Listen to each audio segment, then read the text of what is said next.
persa Venezia non ci sarà qualcos'altro di alternativo, perché le compagnie di crociera, abbandonato l'home port veneziano, sceglieranno il Peloponneso, Istanbul o altre località per la crociera del Mediterraneo.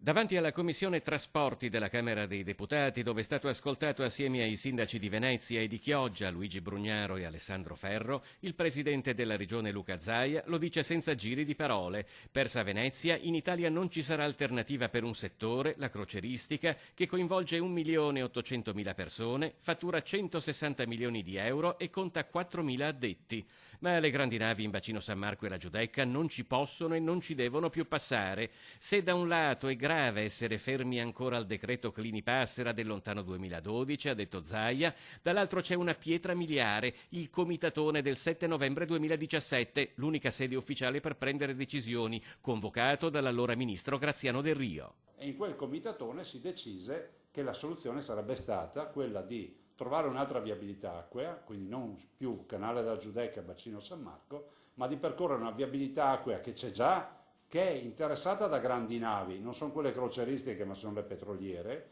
tanto è vero che quella viabilità si chiama Canale dei Petroli, quindi una nuova strada acquea che è il Canale dei Petroli, e quindi cercando di dare una destinazione alle grandi navi direttamente con un arrivo in quel di Marghera. Al momento siamo ancora fermi alle conclusioni di quel comitatone, ha detto Zaia ai deputati, invitando il ministro Toninelli a prendere parte attiva nella soluzione di una questione che non può più attendere. Ci sono state dichiarazioni in occasione di quel tragico incidente che poteva essere devastante,